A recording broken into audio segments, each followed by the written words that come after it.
Are you the victim of virtual bounty hunters? What won't they put Godzilla in?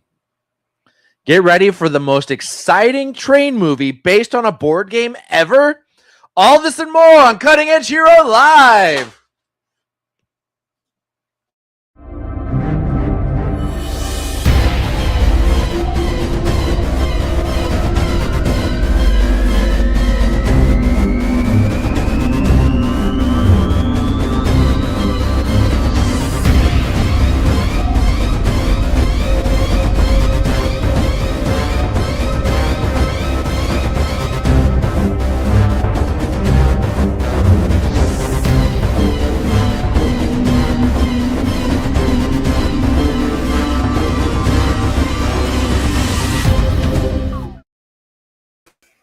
Welcome to Cutting Edge Hero!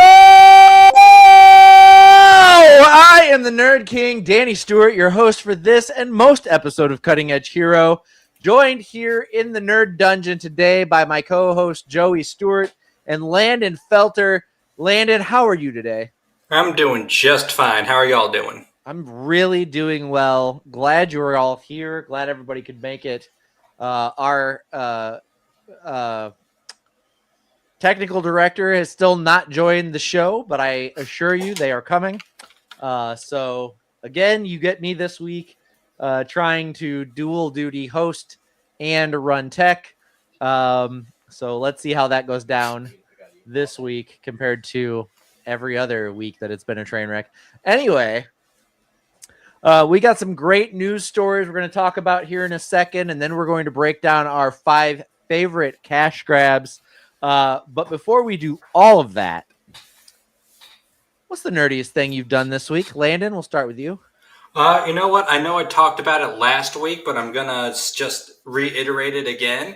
It has been more Ascension. I finally got other people to get in on playing Ascension with us. Just playing with us. And it has been a blast. It's still been a blast. It's the thing that I'm really harping on recently. Yeah, I will eventually have to check that out. It's a lot of fun. Okay. CJ with Nightmares and Nerdscapes is in the chat. He said this tech director feels like that one dude's girlfriend in high school. She's real, dude. I promise. And then Billy said, Billy Rhodes in the chat. Billy said, I thought it's been going pretty well. CJ says the nerdiest thing he's done this week. He beat Call of the Sea. If you love Lovecraftian and Myst, check it out. And Jesus Christ, Billy. Billy says the nerdiest thing he's done this week is get permabanned from Reddit. Oh, wow. That's only like 100 things you can do recently that could get you permabanned from Reddit. How does that happen? We maybe don't want to know, but anyway. Joey, what is the nerdiest thing you've done this week? Ascension, but different.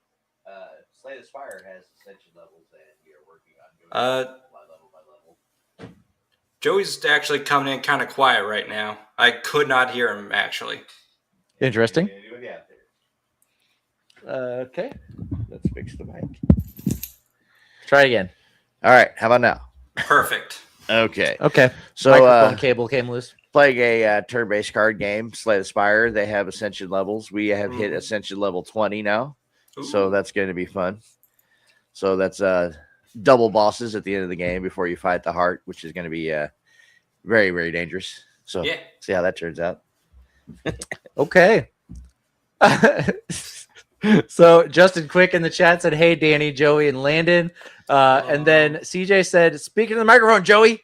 And then he said, worse, we can hear him now. Damn. I'll leave. Boom, roasted. I'll show myself out. Let's see. Nerdiest thing I've done this week. Are either of you familiar with a television show that was on in the 90s called Superhuman Samurai Cyber Squad? Nope. I heard of the name. So during the kind of heyday of Power Rangers, everybody was looking for the thing where they could borrow like a Japanese like action show, take the clips, bring them to the United States, film them as a whole different series. So that was in that, Big Bad Beetleborgs and Masked Rider, Power Rangers, all of that. There was a series called Superhuman Samurai Cyber Squad. VR Troopers, yes, CJ, that's a good one. But it's a series where this like evil entity creates viruses for this kid, and then this kid uploads them into tech that people are using. So it was like cell phones and watches and computers, whatever, and they'd start going haywire. Well, then the Superhuman Samurai Cyber Squad would have to go into the computer system. They would turn into these superhero characters, and then they would like combine in like mech suits, and it was kind of like Ultraman, but also had like a Power Rangers vein to it. Anyway, so I wasn't aware, and I hadn't thought about it in forever. CJ said that's a blast from the damn past right there. Right. Yeah, I hadn't thought about it at all. And then I logged into Crunchyroll the other day, and a movie came up on there called The Gridman Universe. And so I was like, what's Gridman? And so I started looking into it. Well, apparently that was the Superhuman Samurai Cyber Squad was based on a Japanese series that wasn't called that. It was called Gridman. And but unlike a lot of those other clip shows, when they brought it from Japan to America, they kept the story relatively the same. They just made it with American children. So the clips made sense. It all fit within. Well, I guess in 2018, they started an anime series that continues that story. And they even put SSSS Gridman in the front of it. So SSSS is for Superhuman Samurai Cyber Squad, Gridman and before it. And so I watched the 2018 series, the 2024 series, and am eagerly anticipating the next series to drop. But apparently they're trying to roll out like a whole expanded Gridman universe now that keeps that like original like character in while adding to it and adding new characters. But the anime was pretty good. So essentially this was a thing that only popped up for American audiences once in like the 90s. And then in reality, it just kept going on in Japan, and we more or less had no idea, or at least the general audience had no idea. Correct. Nice. That is correct. Okay. Neat. But yeah, it was a fun little, like CJ said, fun little blast from the past. Billy said that name just rolls off the tongue. It sure does. No, it doesn't. Mega Man Battle Network, the show. But anyway, that's the nerdiest thing I did this week. I did a deep dive on Gridman and realized that it was one of the Lawrence brothers too was the main character in that, like Joey Lawrence, and I don't remember the other ones, but the middle Lawrence brother was the main character in that series. But I just remember it being kind of fun to watch, and then so getting to watch kind of that same thing in anime form was a lot of fun, and I really enjoyed it. Bring back childhood memories. Yeah, a little bit. Nice. Landon, you want to talk about some news? Oh, always. Well, I'm going to fire those bullet points at you.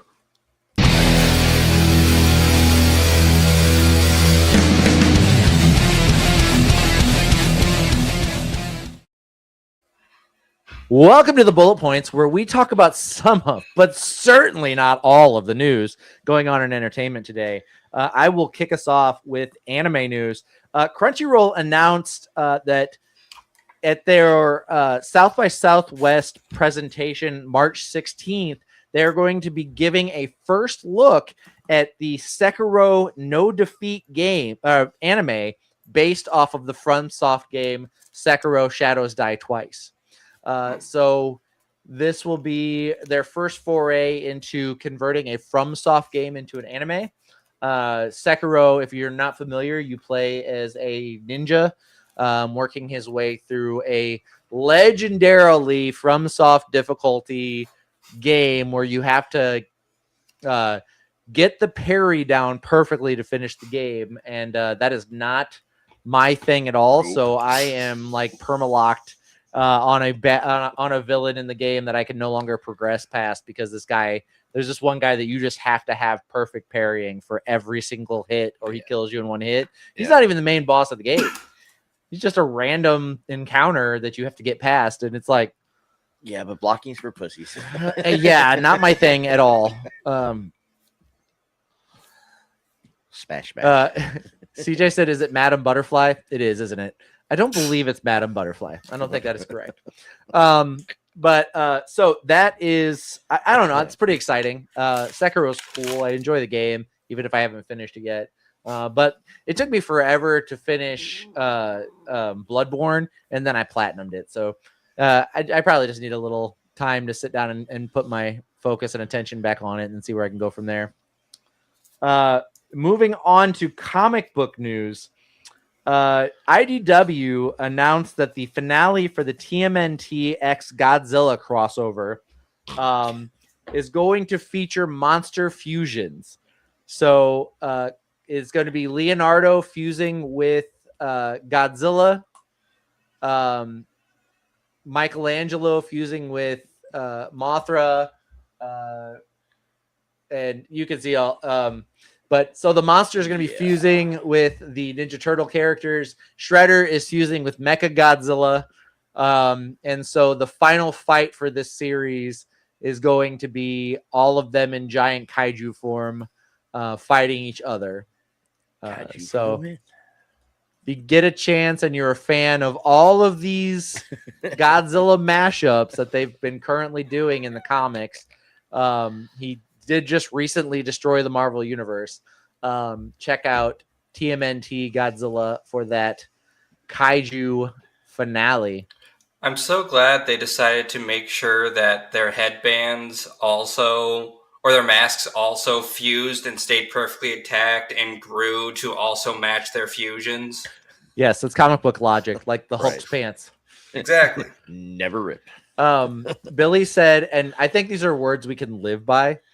You either live long enough to get good, or you love long enough to get wrecked, noob. Nice. CJ said, fusion, rah! Put that on. And Billy said, these are going to be the ugliest things ever fucking drawn.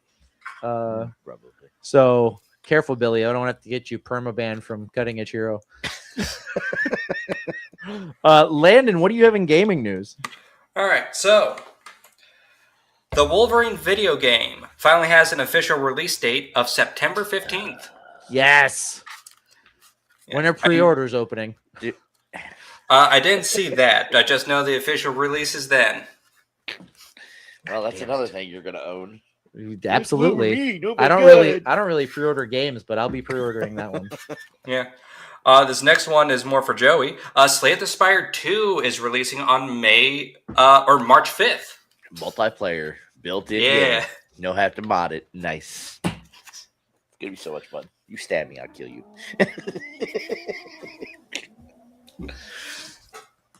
Yeah.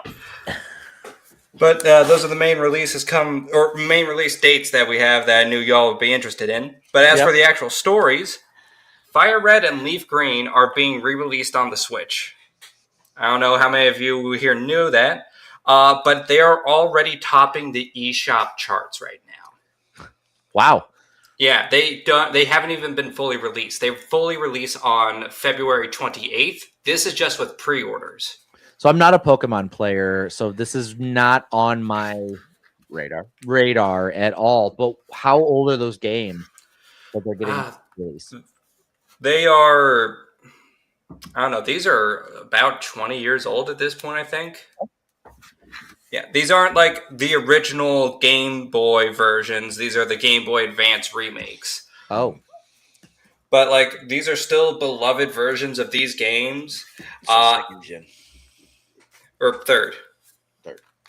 And it does not shock, and it really doesn't shock me that they're selling this quickly. No. Yeah, not at all. The Pokemon fanboys are rabid. Yeah. The cards are growing like crazy too, so. Mm-hmm. And here's a funny story for y'all. The Marvel Rivals community is demanding the takedown of a site that is offering bounties to grief other griefers and throwers. That's so cool. Leave it up. So for people out of the loop, a griefer is somebody that'll mess with other players in a not friendly way, i.e. messing with your own teammates or throwing matches. And yeah, there have already been some issues with it. CJ said, "I support that business." What a great idea! Yeah, Great. it's a great idea, but believe it or not, people are taking advantage of this. For example, most of the bounties are not for known griefers or people throwing games. It's for the top 500 players of the game right now. So no, it's not taking care of griefers and people throwing matches. It's trying to take out other competition. Great. That's fucking. Of course, that's where it went. Here's a website where we're gonna fuck with people that are fucking with people. Never mind. Let's look for this guy that's beating all the 10-year-old gamers out there. But no, let's just take out the top 500 players. Well, dude, people that throw matches in rivals like piss me fucking off. Like whenever I was putting a lot of time into rivals, man, I'd get so fucking mad. Yeah. I'd walk over and you'd be yelling, "God damn it, what are you doing? I know you're better than this." So, CJ, these aren't just mercenaries that are like trying to take out these other players. These are people that are supposed to queue up with matches with the other people and then throw the matches, grief, immediately disconnect after the round starts.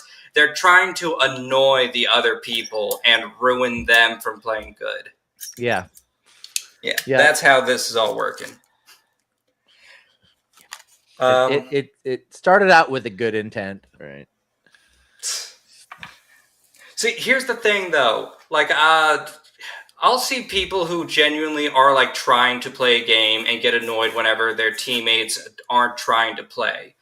But then I also see people who are playing the game and get annoyed when their teammates aren't playing the meta, that aren't playing whatever hero is performing best and whatever's the common matchup right now. Yeah. And are considering those people griefers or people that are throwing matches just because they'd rather play for fun than play to win. You know? You'd rather play your favorite character. Yeah, I would have been in that camp because I picked Wolverine. I didn't give a fuck what the rest of the team comp was. Exactly. No, we've got all brawlers. I'm still Wolverine. Exactly. There are probably plenty of people who thought you were throwing the match or ruining the match for them because you weren't balancing out the teams or whatever. Like I was never an Overwatch player and I don't play a lot of first person shooters. So I had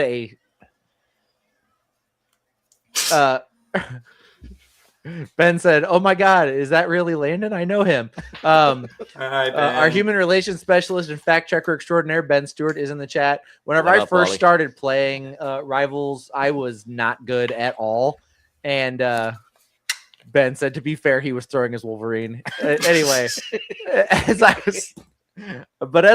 played and got really, really good at it, then like if I jumped in the game as Wolverine, I carried. And that's really the reason I stopped playing is because it got kind of fucking boring because I'd get in a match and just do the same shit every time and we'd win. And it was like, okay. But yeah, there at first I was probably pissing a lot of people off because I had a very steep learning curve with Rivals. Yeah.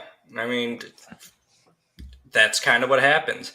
And like, a lot of times whenever I did play multiplayer games, if I was off classing or wanting to learn like how a certain weapon worked and I was trying to learn how to do it in a multiplayer match, not ranked, just in like a casual match, right. I still got people who got really fucking pissed at me because I was trying to learn how this thing worked. I already know. Ben, that's awesome. Do you have a new main or are you still rocking Psylocke?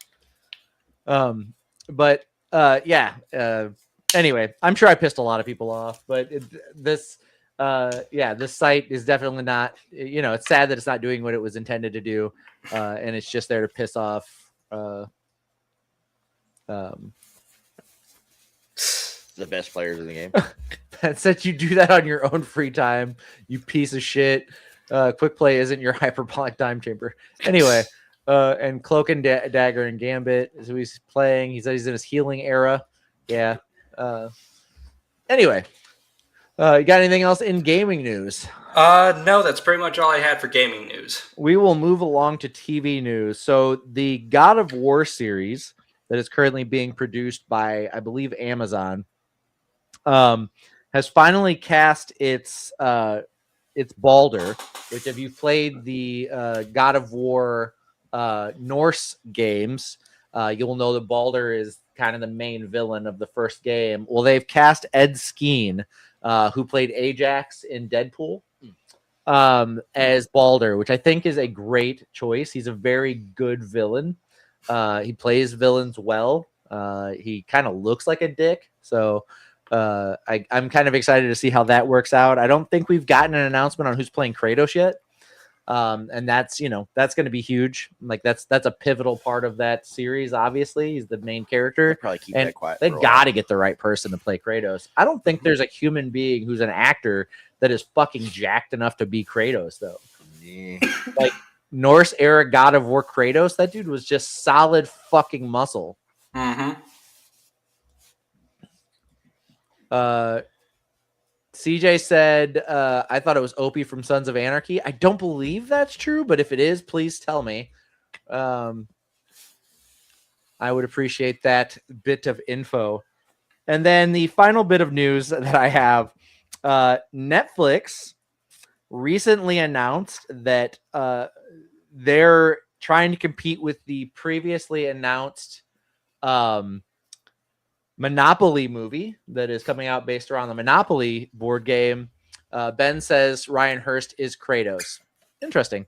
That'll be crazy to see if he gets jacked enough or if they just stick a silicone bodysuit on him. Bodysuit. Netflix has announced that they are making a Ticket to Ride movie. So the popular tabletop board game Ticket to Ride is going to be turned into a movie at Netflix. So look out Bullet Train. This is now going to be the most popular train-based movie on Netflix. All right. Yeah. Doubtful. I don't even know where to go with that. No, yeah. What do you say? It's to that? Ticket to Ride. Yeah. It's a game based on setting out the best train tracks and collecting more train tracks. Right. I mean, What the fuck is the movie going to be about? For some reason, the only place my brain went to was Cannonball Run. Right. Just trying to get from one end of the country to the other as quickly as possible, but with trains? CJ said if it's not set in the 1800s with a mostly Asian cast, I don't see it going anywhere. Ben said, I thought Polar Express was just Ticket to Ride at a Christmas setting. Question mark. Oh man, there probably is a Polar Express Ticket to Ride. Oh God. Billy said, so a Ticket to Ride movie means the God is real and we have forsaken him. So anyway, Thank you for that, Billy. I hope this news didn't just graze you. This has been the bullet points. Oh shit.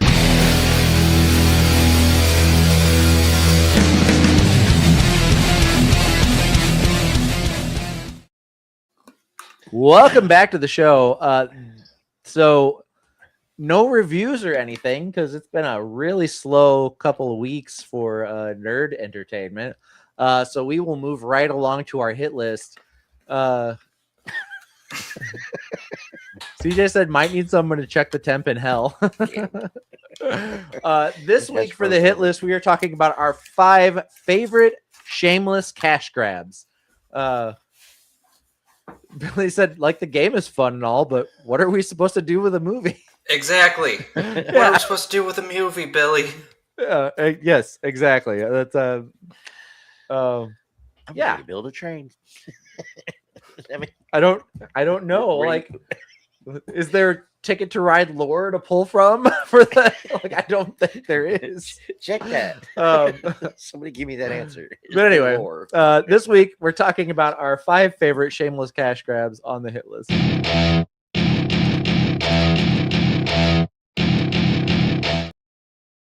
Welcome to the hit list. Drop my razor blade. We are talking about our 5 favorite shameless cash grabs. This can be from any media that you could think of. And we won't judge if, it's something completely stupid and you're an idiot.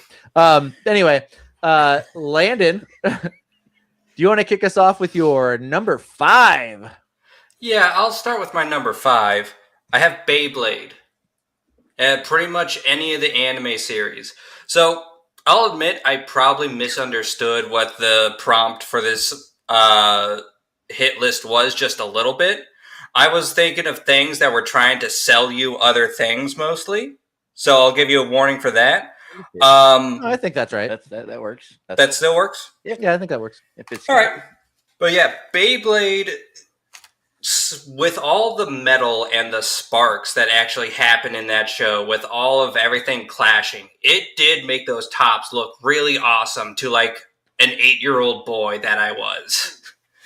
So whenever you do go and I get my little Beyblade top and my friends all get theirs, and then we're all trying to fight in like that shitty plastic arena that they sell with some of the kits.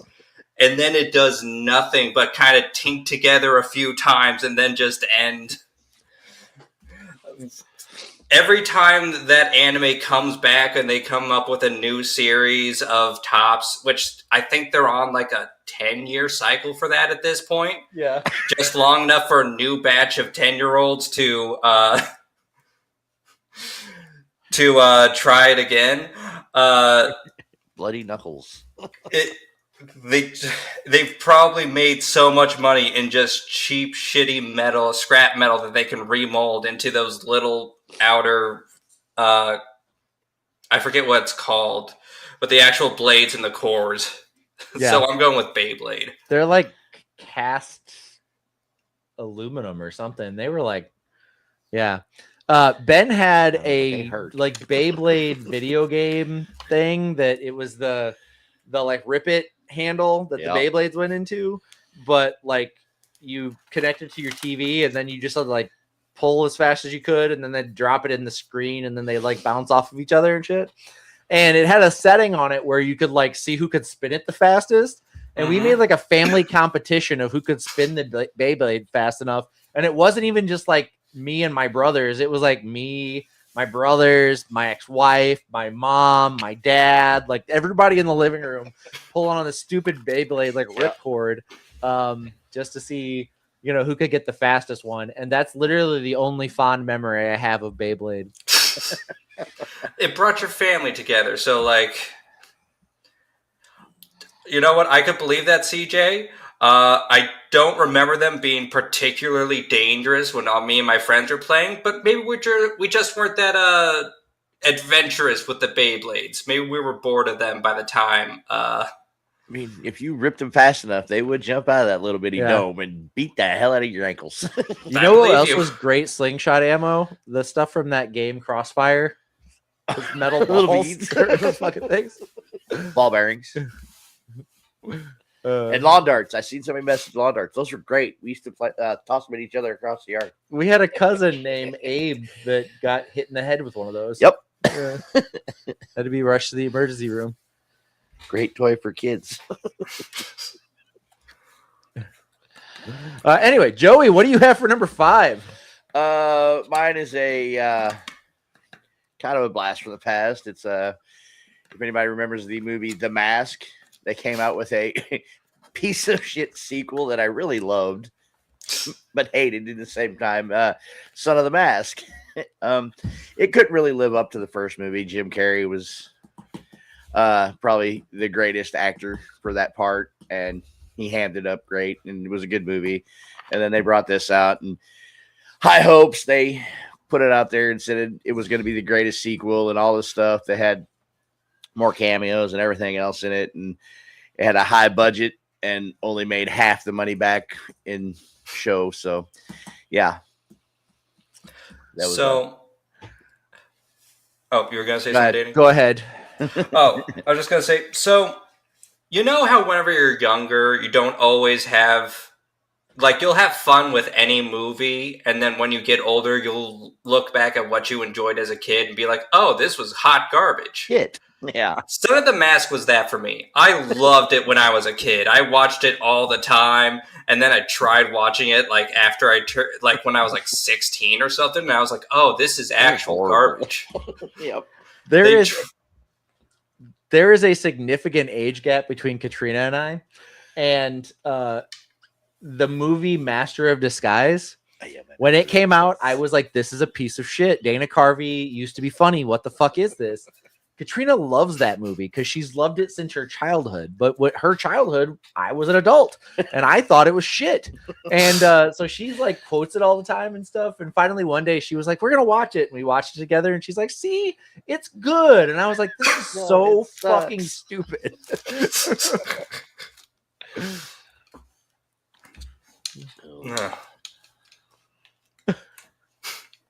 I want to answer CJ's question here. Do we still have a cousin named Abe? No, we do not. Not because he died from a lawn jar, but because he was a step cousin and my uncle divorced his mom.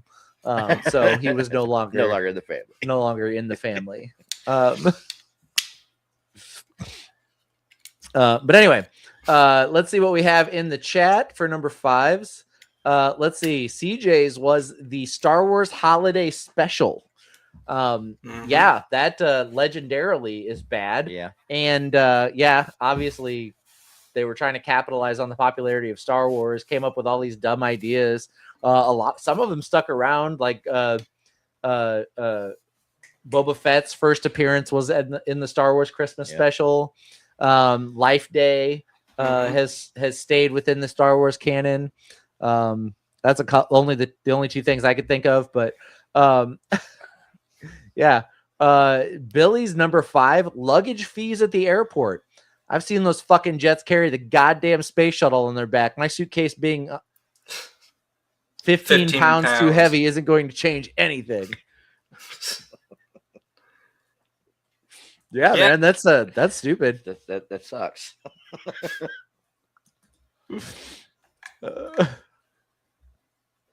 Let's see.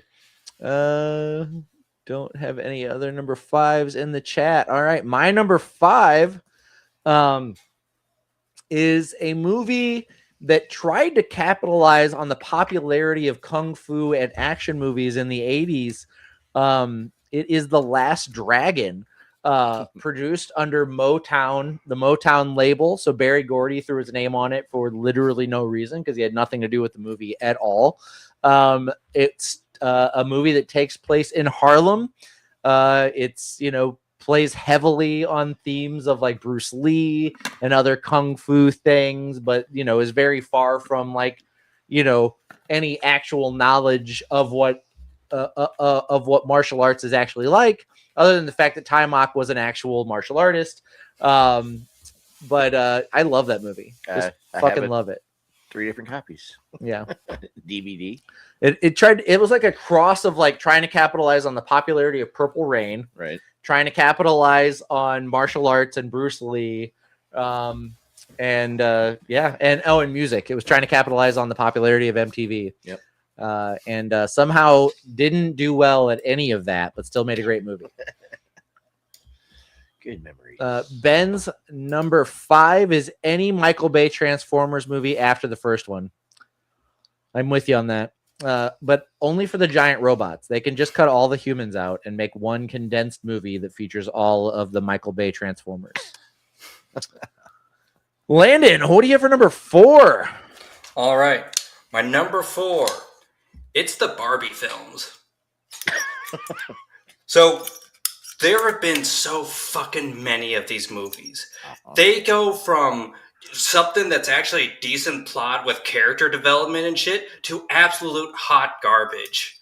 There are so fucking many. And people have gone to the ends of the earth trying to like figure out what is going on, because there are people who are convinced that it all takes place within the same universe and are trying to set up a timeline for how everything works. I've seen theories where people try to figure out, okay, so there's actually 3 timelines, and these movies are part of this timeline, and these movies are part of the sheer amount of insanity people will actually go for these movies. Make me like them a little bit. more than what I would if they were just their own. Yeah. If they were their own thing. I was not aware this was a thing. That's fucking great. Yeah. You can find hour, 2 hour, 3 hour long video essays about this. I'm going to talk to Damien about this because I guarantee you he knows and can give me some pointers on where to start. Like, I guarantee you my son knows all about this.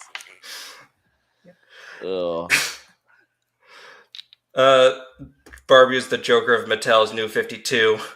Barbie's the Joker, the Batman, the anything of Mattel. All right? Mattel starts and ends with Barbie. Let's be real here. Yeah. I can get behind that. Joey, what do you have for number 4? My number 4 is any Disney live action movie. Where the fuck is your thing? Hold on. Where'd it Come go? on, tech guy. I found it. He lost it. So yeah, I mean, the originals were great. You grew up with these movies, Lion King, Cinderella, all these things, and now they're coming out with live action movies that are just identical to the old ones, and it's just reaching for more money for the same thing over and over again. So, yeah. Yep. So Billy, I think you're not the only one who misunderstood what we meant by favorite cash grabs. But that's okay. Number 4 is in the chat. We've got Nightmares and Nerdscape. CJ's number 4 is the Ewok Adventures, both Caravan of Courage and the Battle for Endor. I remember the Ewok Adventure movies very fondly. They used to play on, I think, Disney Channel. Let's see. Billy's number 4, the Omen remake. The only reason that it was made in the first place was because the date was 6/06/06. Yeah. Yeah.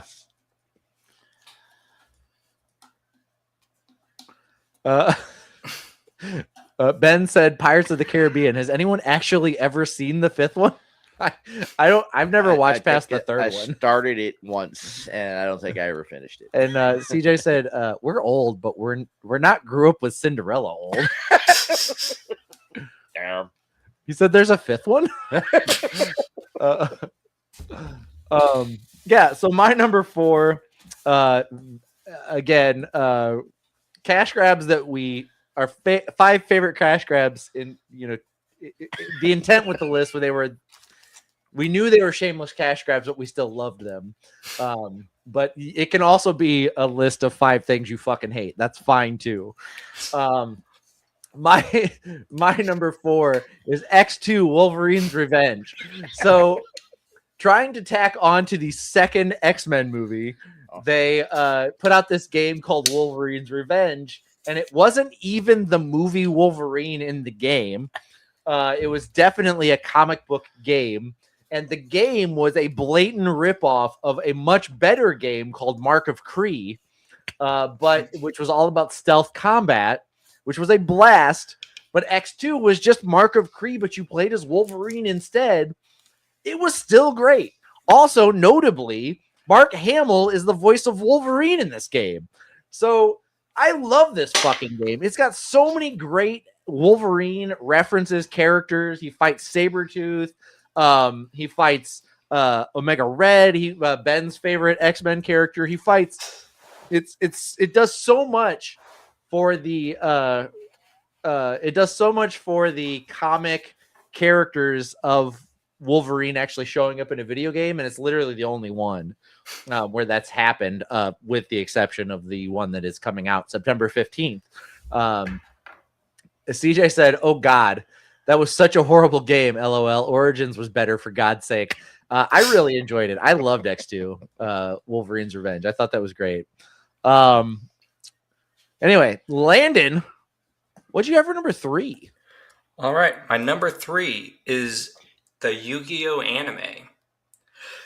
So, little history lesson for anybody who doesn't know. The original Yu-Gi-Oh! Manga and anime was not meant to be a cash grab for the Duel Monsters game. It was actually its own thing, where the protagonist was playing people in a bunch of different games. Like in one episode, he could be playing dice, and the next episode, he could be playing Go, and the next episode after that, he just basically went around and kept beating everybody at whatever game they were playing at the time. And at one point he does fight somebody who is playing Duel Monsters. Well, that storyline and episode and main villain, Seto Kaiba, was so popular that they created the card game and then made the anime to try to sell the card game. It's just one of those fun stories that I think about all the time. It is like my Roman Empire, about something that did not start out as a cash grab to sell something and then slowly transformed into that as because it was more lucrative. And because of that, the writing for the anime is actually pretty decent. It doesn't follow the rules of the actual game at all. Yeah. But because it started out as an actual show and story, it actually retains some of that quality. Yu-Gi-Oh has got such a lasting legacy for its origins to not be correct. Like, the card game is not even a major part of the manga. Yeah. Totally agree. That's wild. Joey, what'd you have for number 3? My number 3 is Zoolander 2. Now, Zoolander 1 came out, and I was like, okay, this looks retarded. So I had to watch it. I watched that movie, and I really enjoyed that movie.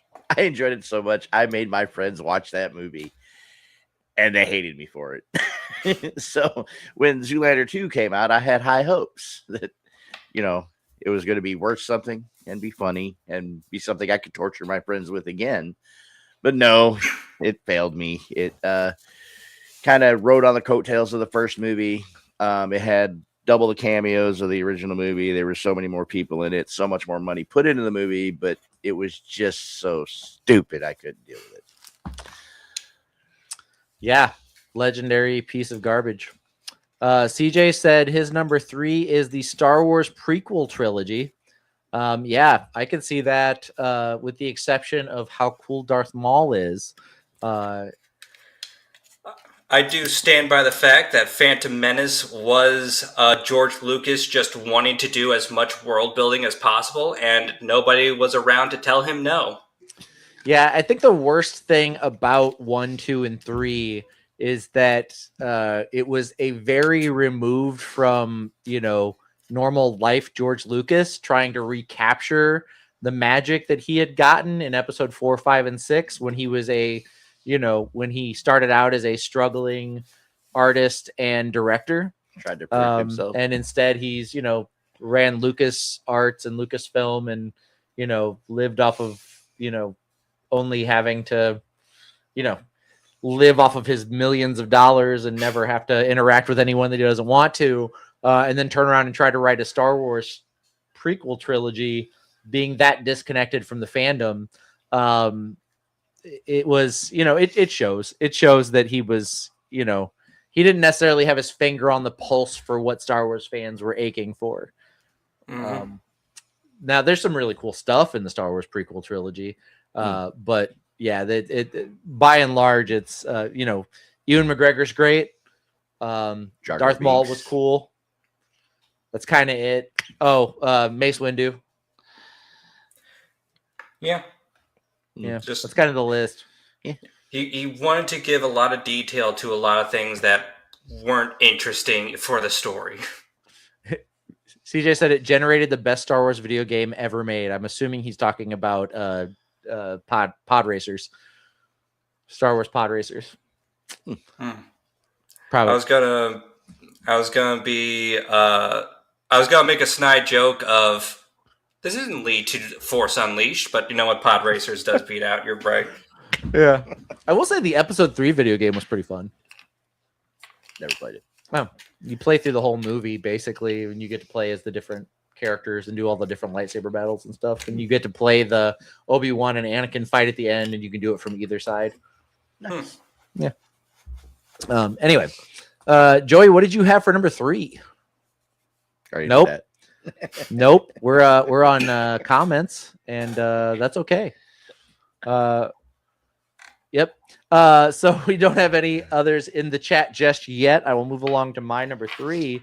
My number 3 favorite cash grab is Transformers: Rise of the Beasts. So this movie failed both critically and financially at the theaters.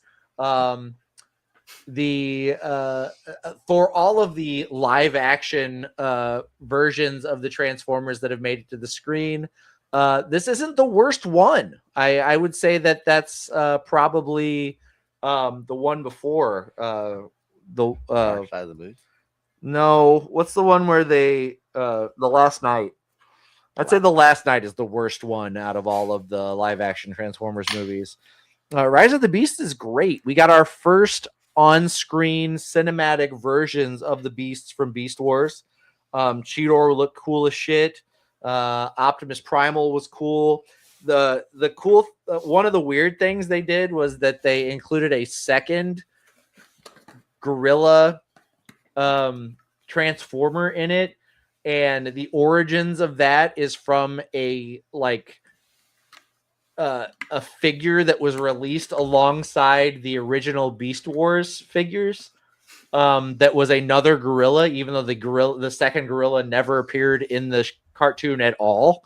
And so then whenever they rolled out the movie, they were like, oh, let's put this character in it. And everybody's like, where the fuck did this other gorilla come from? But yeah, great. Not a great movie, but a fun movie. And it was cool with God, what is his name? Ron Perlman voicing Optimus Primal. He wasn't the original voice of Optimus Primal, but he did voice Optimus Primal in one of the later animated series, and he returned to voice Optimus Primal for the movie, which I thought was pretty cool. Billy said there was a noticeable lack of Waspinator. Absolutely. Yeah, there was. You're right. Cool. We will wait on the other number 3s to drop in the chat, but in the meantime, let's move along. Landon, what do you have for number 2? My number 2, it's the Pokemon anime.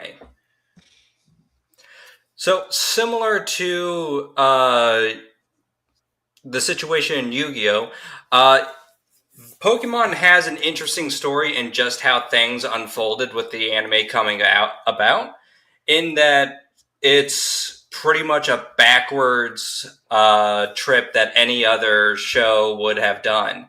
It started out as a video game, then got an anime adaptation, then got its manga adaptation. And then the anime, once again, barely follows the rules of the actual game at all, if ever. There's always some ass pull that lets Ash win in most of his fights. Yeah. Like, why did turning on the sprinklers in the Brock fight let him win by using electricity on Brock's Pokemon? That's not how anything works. Yeah. It's still ground, they're still ground types, even though they're wet now. You made Sabrina laugh, and that's how you got your badge. You didn't actually beat her. Okay, cool. It's meant to be a fun adventure rather than a straight up fight anime. So I get why they just have funny little gags and random random ways for Ash to just win fights quickly and easily. But I still like the anime. It was a staple of my childhood. Yeah, I mean, if anybody's watching that and they're like, God, I really hope Ash doesn't get into a really engaging Pokemon battle this episode, and that he just gets to make somebody laugh and not have to go through it. I'm sure that's what everyone was tuning in for every week anyway. Yeah, that's what all the Ash to win. That's what all the 8-year-olds were tuning in for. Yep. Hope he doesn't fight anybody this week. Joey, what'd you have for number 2? My number 2 is the mobile game Clash of Clans. It's a good game. Where the fuck did your number 2 go? Where did you? Why do you lose shit? Did I not put it in here? You may not have. Okay, keep talking. I'll get it in there. Anyway, Clash of Clans, when it came out, it was a good game and it was fun to play. But the farther you got into the game, the longer you got into the game, the more time it took to upgrade things like walls and buildings and everything else. And then they put in the option to pay to finish off your buildings. So, you get something that takes 7 hours to upgrade in your village, and oh look, you can pay $15 to upgrade it instantly, or you can pay $10 to take an hour and a half off of that time, so you can get to your fighting and your gameplay faster. I mean, the game's great and it's fun to play, and if you use your money wisely and you just every once in a while donate to the game, it's There fine. Are no Clash of Clans active players using their money wisely. There's just that doesn't exist. It doesn't happen. But if you use your money wisely, it turned into a pay to play game, and that's what it ended up. The guy with the most money is going to win anyway. yeah, absolutely. That's what those games are set up to be. Like, they want people with hugely deep fucking pockets just deciding to be the greatest player of all time in some game where they don't require skill and just money. Yeah. It's still fun to play. I mean, I guess you're getting more of a return on your investment than the lottery. I don't know. If you're getting joy out of it, then yeah, maybe. Maybe. CJ's number 2 is the Star Wars sequel trilogy. So that's 7, 8, and 9. I certainly can speak to how episode 7 was just a rehash of New Hope. Yeah. Episode 8 is what the fuck. And episode 9 is very brief. Yeah. The story does never have time to move or breathe appropriately.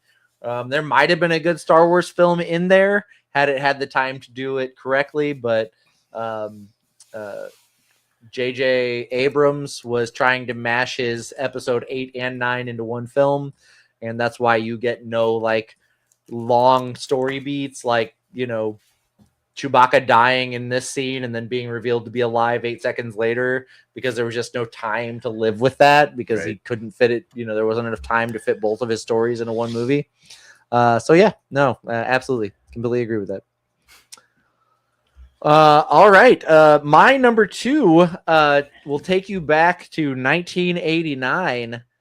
It is the Legend of Zelda animated series that aired with the Super Mario Brothers Super Show. Yep. Link notably is the non-speaking protagonist of most of the Legend of Zelda games. So of course, whenever they finally let him speak on a television show, he is an idiot, and he says things like, what is it? Nice. Is it nice going, princess? Something like that. Nice going, princess. Or whatever it was. Just absolutely annoying. But I love that series. Yep. He says that was CJ said that was not a cash grab, but it was amazing. I think it was Nintendo and the syndicated television networks trying to make more money off of the Legend of Zelda. Oh, that's it. Thank you, Billy. Well, excuse me, princess. Yep, that's it. Trying to make money off of the popularity of Legend of Zelda at the time and other Nintendo games. But yeah, I love that. I loved it because it was like, I loved Legend of Zelda games, and then here's, Link and Zelda on screen. And so as a child, I was like, fuck yeah. Because in 1989, I was 7 years old. So little 7-year-old Danny, hell yeah. But as an adult, it's kind of trash. Yep, for sure. Landon, are you ready? Yep. Have you prepared yourself? Hold on, let me stretch a little bit first. Stretch. To give me your number.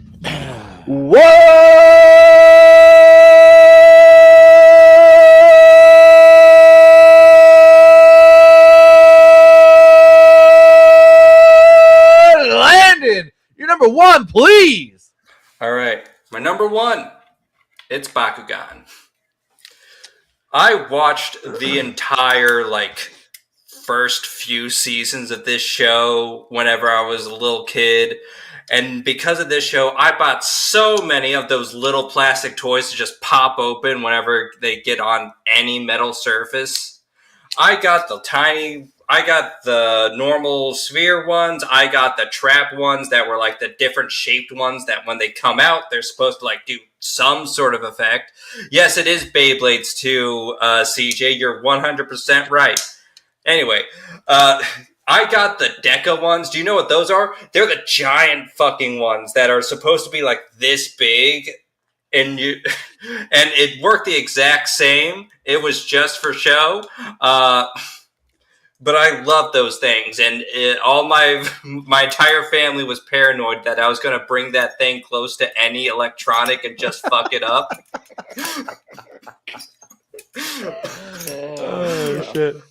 But I spent a decent portion of my allowance / birthday gift availability / whatever on Bakugan, and I feel like a cash grab that has taken enough of my cash / my parents' cash has to be put at my number one. Nice. I love it. Yeah, they're even less functional than Beyblades. Yeah. Joey, what did you have for your number one? My number one would be the Power Glove from Nintendo. So they rushed in to get this thing out, and they made a movie out of it, and they pushed Wizard. so hard for this thing to be the most amazing thing in the world, for it to just be ultimate trash. It didn't work well. It didn't function like it was supposed to. It didn't help you out any. It was hard to use, but still to this day, I want one. I mean, Freddy Krueger used one in Nightmare on Elm Street 5, I think. The video game. Yeah, to control a kid like a marionette. Yep. Yeah, I mean, it's one of those things is it sucked to play games with, but it was really cool to have a Power Glove. Right. Every kid wanted one. Absolutely. I can agree with that. CJ's number one up here. He said he had to step away for a second. I believe he's back. His number one is Christianity as the number one, his number one favorite shameless cash grab. And yeah, I can agree with that. I can, it's a multi-billion-dollar tax-free. Wait, you think it's a shameless cash grabs? Do you know how many pastors work so hard to get their $1 million jets to fly them away from all of their parishioners whenever things get a little too heated? You think it's a cash grab, CJ? How dare you? That's perfect. The timing on that was great. Now you're playing with power. Yeah. Could not agree more. My number one. Jeff Bezos personally spent billions of dollars to be able to make this, and it isn't good by the Lord of the Rings movie standards, or by anyone that's a fan of Lord of the Rings. It doesn't necessarily fit into the canon the way you would like it to. It changes some main characters and changes some big parts of the main story of Lord of the Rings, but I will say I thought Rings of Power was a lot of fun. And if you could ignore the fact that it's bastardizing Tolkien, it's a fun fantasy series. I enjoyed it. I really hold off from watching that because I didn't know if it was going to ruin anything for me. No, because they couldn't touch the actual canon of Lord of the Rings at all for this, because New Line Cinema still owns all the rights to it. So they had to stay away from anything actually within the Lord of the Rings books. Okay. But they could use the Silmarillion and the Lost Roads and Other Tales and other Tolkien properties. They just couldn't use Lord of the Rings proper, so they had to stay completely away from anything related to the films. But I still think it's good. Still worth watching. Yeah, I think it was fun. I might have to break down and watch it. I don't know that it's going to get another season. Maybe it will, maybe it won't. But it's maybe it'll go further than the Wheel of Time series did. 3 seasons. I don't think I made it through season 1. Billy said Bezos Rings of Power is way more fun than because Washington Post. And Billy said this one I actually like. Theme pinball machines. Adam's Family Pinball, Godzilla Pinball, Bill Paxton Pinball. I love pinball. I still play him when I see him. Yeah. Fuck yeah. It's really hard to mess up pinball at this point. Like, it is like it's down to a science, honestly, when it comes to making a pinball machine. So you can just throw whatever you want, and you can figure out a way to make it work. Right. Yeah, agreed. I'm a sucker for a pinball machine. Also, virtual pinball. Yeah. Like, I'll just play pinball on my PS5. Like, just because. I think Windows had spend way too much time on that we used to play. CJ says Sonic Spinball is one of my top 5 video games of all time. I played a lot of Pokemon pinball in my day. Yeah. I've never been good at pinball. You know what I mean? Yeah. Like, people with like their high scores at the top that are in like the millions. Yeah. Never been that good. I've never been good at pinball. But I'll play pinball for way too long. Right. Not good at it, though. Never have been. If there's an art to it, I don't know. I just try to hit the ball at the right time. Right. I don't know. I don't know what whistles go off. That's somebody's good at it somewhere. I'm not. It's not me. That's not a skill I have. There is a pinball wizard out there somewhere. Yeah, there's people that are good at pinball. I'm just not one of them. Despite the fact that I've spent way too much time playing pinball, I guess is what I'm getting at. I don't ever get better. Is the thing. Yeah. The quality of my pinball playing stays at the same level, regardless of the amount of time I put into it. I need a coach. I need a pinball coach. I need someone to listen, kid, you're doing it all wrong. You got to bump when you grind. I don't know. Billy said that blind, dumb, deaf kid was pretty good, or so I've heard. Yeah. Nice. But yeah. So this has been your hit list. Gentlemen, what are we talking about next week? CJ said, is pinball a euphemism here? It is not. It is not. If it was, I'd be talking about how good I am at pinball. I'd be like, God. I bounce my balls off everything. I'm incredibly talented, but fat. Nice. But yeah. So what are we talking about next week, guys? Not to put you in a spot here. I came up with this one. Yeah.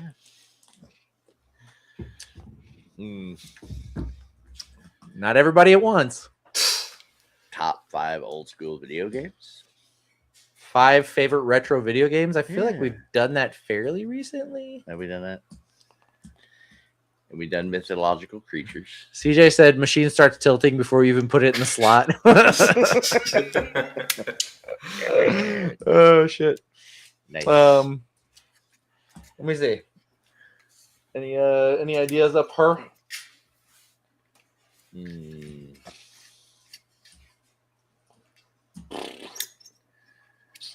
Okay. Favorite Star Wars characters? Favorites? No, I don't think favorite Star Wars characters is a good list. I don't think that's I mean, I feel like we've done it.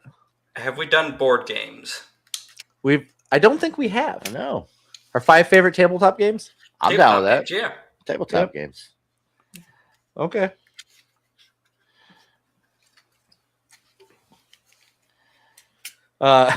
So I don't know if Ticket to Ride's going to be on that list, but I think Ticket to Ride will be in my top 5 favorite board game to movie games ever. Nice. Yeah. I don't know. We'll have to see. But anyway, for this week, this has been the hit list.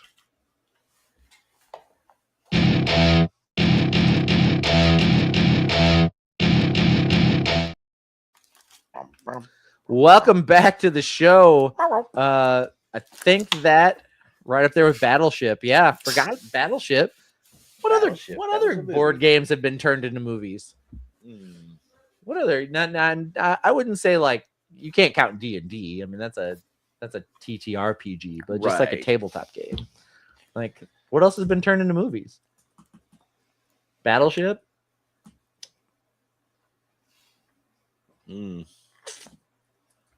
Yeah, I know Monopoly is getting a movie. Clue. Oh fuck, Clue. That was a good movie. Yeah, CJ Mancala, but it was called Blood Diamond. Nice. Yeah, I can't think of anything else besides that. Clue and Battleship. There's got to be something else. Yeah. There's got to be another one. Anyway, doesn't matter. We'll have more next time. Yeah. But anyway, that kind of does it for us for this week. Thank you guys for being here. Thanks for jumping in the chat. Had a good time. Joey, got anything you want to say to the nice folks? Yeah, no, thank you for being here with us. I had a great time. Glad to be here with my brother. Get the fuck away from me. It's always fun. Landon, what are you thinking? Just like every week, really thank y'all for coming in and watching. You all are the part that actually makes this all a show. So really thank you for coming in and being here with us. Yeah. Let's see. Billy says, I want to say tic-tac-toe, but I can't remember if that was real or The Simpsons. Yeah. So rock, paper, scissors. Great show. You guys have been great, and we've been Cutting Edge Hero. See y'all. Bye.